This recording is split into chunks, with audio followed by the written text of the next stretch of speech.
What's going on, everybody, and welcome back to Comic Breakdown. Today we are hopping into Imperial. This is going to be part 2 of the 4-part Marvel Cosmic event, and against the fallout of someone mysterious killing the rulers of the Marvel Galactic Empires. The fires of war have been lit, while Nova and Star-Lord have been trying to figure out who is behind all of this. And for anybody that was there that day, everyone believes that Wakanda was responsible. But our opening panel, it shows us someone else. A mysterious individual that is hiding in the shadows. They debate on what causes conflict. Now, the swimming fish, it says all conflict spins from the axis of scarcity, that it breeds contempt, even with so-called allies. But telling it to take another look, what we see is a new alliance of worlds constructed on the back of an enhanced Stargate system that is dependent on vibranium, a rare element that naturally only exists inside the boundaries of Imperial Wakanda. We can see how quickly the alliance members of all nations aligned against them, how quickly they chose war. Some would argue that they have reason. Some could argue that they were just looking for an excuse. And look what happens when he gave them one. This is what picks us up in the airspace above Wakanda Prime. We see the starships being blasted out of the sky. And then we see Gladiator on the Shi'ar flagship. He's asking for a report. From everything that they have, the Wakandan node-based planetary shields, they're remaining intact in some spots. They're even operating at above 100%. But if they can concentrate all of their fire on a singular node, they might be able to bring it down, enough to get a ground assault team in there. And Gladiator, he waits for the opportunity. When 3 strike frigates are breaking the blockade, when they're making for the planet, he takes this opportunity. With all firepower being focused on that node, he sends the Imperial Super Guardians in. They're going after the one in vibranium. They're going after the king. But when they get on the ground, when they fight, what they do is they take down Shuri. Because Black Panther, he was never on the planet's surface. It was all a ruse to try and lure them there. Our king, he is on the vibranium moon of Wakanda Prime. Now, as Black Panther and M'Baku watch, M'Baku thinks that we should respond,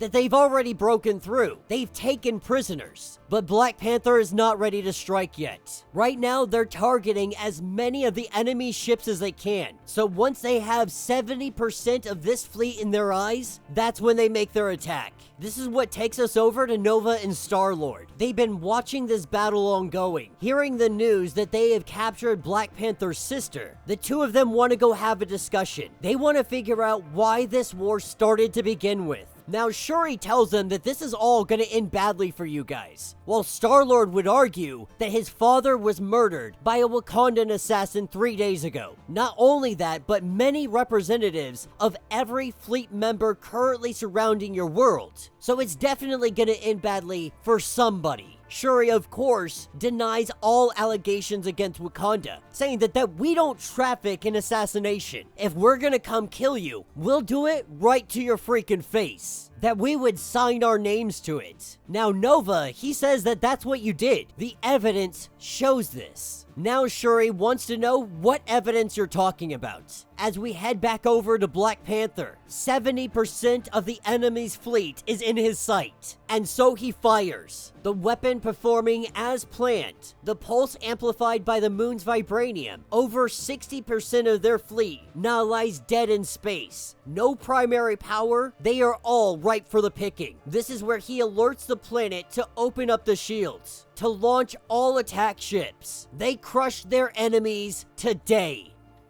This is where we pick up on the Gladiator ship, seeing the situation, seeing that Wakanda frigates, they're coming inbound from both the planet and from the moon. And so Gladiator contacts the Queen. He tells Deathbird to get her out of here. Xandra needs to be out. That if she stays, there's a chance she could die. Wakanda has turned the tide to the battle. And so Deathbird, they turn the ship and they try to hightail it out of here, trying to make it to the gateway. With Black Panther breaching the first ship, they get on board and Black Panther, he thinks it's gonna be easy until he sees Hulks. And so as Black Panther stands against two Hulks, we pick up with Nova. We pick up with Shuri. Now Shuri, she's going over all the evidence that they currently have against Wakanda. By all accounts, the money looks real. The transfer is not fraudulent. The king definitely needs to know about this. But the rest, the vibranium bullets, those are counterfeit. And of course they got away with it. How would anybody know any different? This is a weakness when your society keeps secrets so close. There is a specific signature that matches Wakanda's vibranium. This vibranium doesn't match Wakanda Prime nor Earth. This is fabricated vibranium, which is crazy because it is actually more expensive than vibranium. But you can produce vibranium, at least a yield of it, in any number of base metals. Doesn't mean that it's an exact match. Doesn't mean it's as strong. But somebody that isn't sophisticated in vibranium, they wouldn't know this. They wouldn't know what to look for. And this is when it happens. The Skrulls turned on everybody. We see M'Baku get stabbed in the side. One by one, they begin assassinating everybody. The word has been given. The Kree-Skrull Alliance is no more. The old ways, they are returning. They are legion in every ship, in every land. With the word being sent out, the battle begins. And so as we pick up with Black Panther versus the Hulks, we see that Black Panther, he's relatively holding his own, at least for a moment. But when he drives his sword into the shoulder of the Hulk sends him flying, telling Black Panther that you ask why I'm here. You know why I'm here. Though T'Challa, he doesn't actually know. He has yet to get the full understanding of what is going on why these nations are attacking him. But as they turn around, they see that they got other problems in hand. With the Skrulls armed to the gills, they come charging in to try and take down Black Panther and the Hulks. And we see on every single ship, the coup is begun.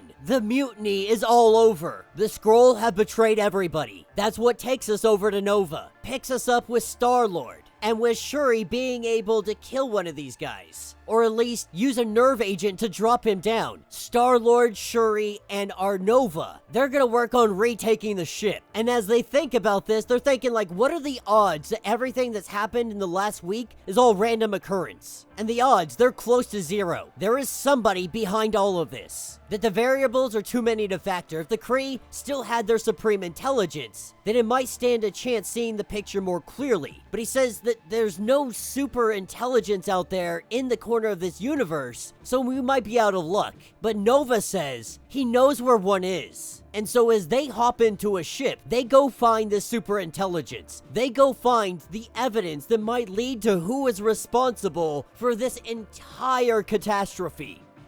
Aboard Xandra's ship, we think that the Skrulls are going to be the one to take down the Empress. But in fact, it is the Super Guardians. Because her cousin has come in and decided that it's time for a coup. The powers are shifting in the universe. In this one moment, everything changes. Only now are they recognizing that this was a ploy to lure everybody to Wakanda Prime. They came here to blow the Stargate. They did all of this to trap them here. And this is what takes us back to the beginning. Back to those that orchestrated all of this. At the end, we come to this. A perfectly played game, painted across the canvas of cold, unforgiving space. He chose the players. He chose the board. And as such, he cannot lose. That is where this issue will end. So let me know what you guys think down in the comments. Definitely not the twist I was expecting. So not only was this all staged, Wakanda was not responsible for the assassinations, but it was a ploy to get everybody to go to Wakanda. Any reason to attack Wakanda, the nations were going to gather together anyway. Wakanda is literally a gold mine. And so if they got rid of Wakanda, they could all split up the vibranium between one another. So in their greed, but having that catalyst, they attack Wakanda Prime. None of them understood that this was all a ploy. people working together in the background. The Stargate destroyed so no one can escape. That means the fight ends right here. There is one victor. It appears that the Kree, they're coming to take everything. The Shi'ar, it appears that the Empress had been betrayed by her own, taking this opportunity to seize control. Meanwhile, we have Nova, Star-Lord, and Shuri. They've made their escape. I think they were able to make it through the Stargate before it exploded, which means they are going to be the only people to find out the real culprit behind this. And that brings us to Gods. Jonathan Hickman's God series. Somehow this is intertwining with eternity, with the cosmic beings. We know who Wynn is. We know how he plays his role. We know how the cosmic entities of the universe, we're nothing but pawns to them. And so this is just probably part of their cosmic game. To what end, we don't truly know. It could just be simply to change the balance of the universe. But slowly and surely, more and more is being unveiled. Let me know what you guys think.